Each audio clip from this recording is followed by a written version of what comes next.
Hi, I'm Emily Wyant, right here at Bond Hair Bar in the San Francisco Bay Area, and today we're going to be talking about trichotillomania with a counselor who has many great credentials on how he helps habit reforming. And today I'm going to thank Scott for coming in. And Scott, would you do me a favor and tell us a little bit about your history with your work that you do? Sure, Emily. I have a background I'm a licensed clinical social worker.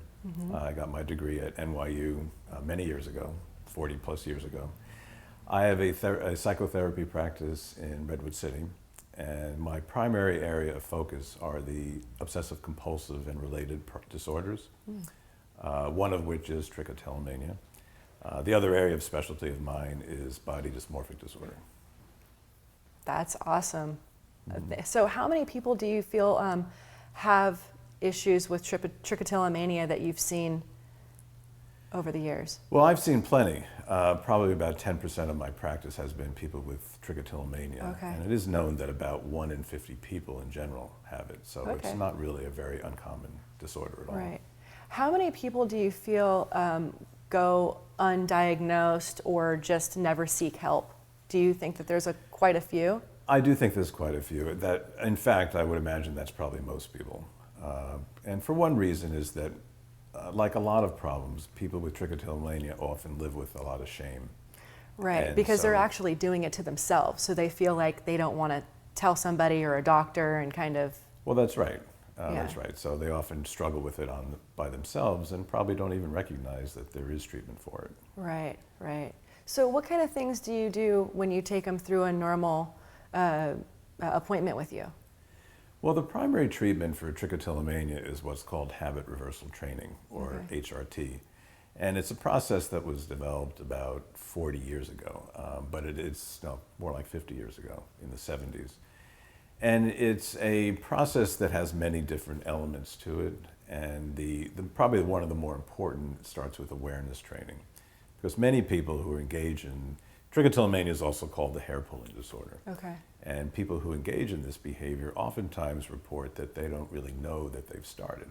It's that automatic a behavior. So they may have an episode of it and haven't gotten started in the episode without really recognizing when or why they started. So the awareness part of it is really critical, because people can't change unless they're aware of what they're doing.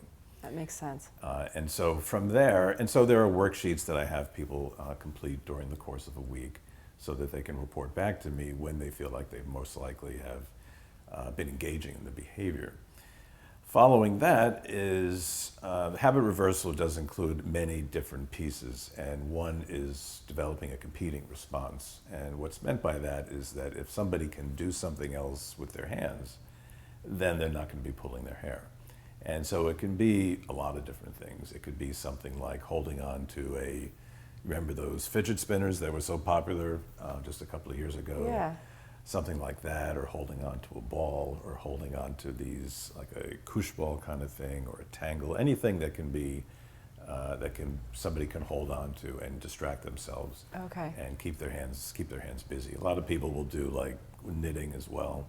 But it can be just about anything that can be used for a competing response. Okay, so it's when they realize that they're doing it. Like, so, for example, in this form that you have them fill out, they're going to write down when they notice that they're doing it. Right. So that way they can figure out what their triggers are. That's right. Okay, and then they find something, like they make a list of things that they can do instead of. Right. Okay, and then how long do these triggers last?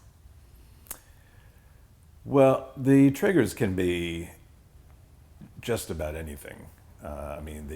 Because what we look for with trichotillomania is what is the thought process that goes along with it. Is there some stress going on? What's the emotional state?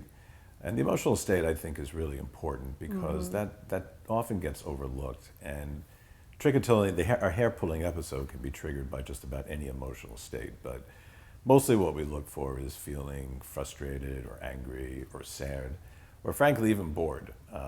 And so it can be a lot of emotional states, and what we want is for people to be able to identify then when they feel a certain way, they may be more prone to be doing some hair pulling. Okay, interesting. So Do you have great success with these people? Are you able to help them with the habit reforming and get them pull free? Well, that's a very interesting question. Like a lot of problems, especially with trichotillomania, we don't talk about a cure because there doesn't really appear to be a cure for this problem. Okay. But I want people to know that that's not necessarily bad news. I mean, what we're really talking about is gaining control over the problem. Right. And where somebody feels like that, they're better able to manage it. And that's really what the therapy is about, is to be able to shorten the periods of hair pulling and to be able to build the capability to be able to fight this off when the urge occurs. Right. It is, I will say, it's both a difficult problem to live with and a difficult problem to treat. Right. And that's why it really requires being treated by somebody who is a specialist who knows about habit reversal training. Absolutely. This is great. Do you feel like this is in the same category as, somebody who has a habit of smoking or, other things that people do to themselves? Is it the same type of thing? It's not so much similar as smoking. I would consider smoking more as an addictive problem. Okay. Whereas trichotillomania is more of an impulse problem. And so Okay. it's very similar. It falls into a category of what's called body-focused repetitive behaviors, or the BFRBs. And in addition to hair pulling, there's skin picking, there's picking at the fingernails, lip biting, nail biting. And so Okay. there are several other behaviors that are really more impulse-driven than addiction-driven. Okay.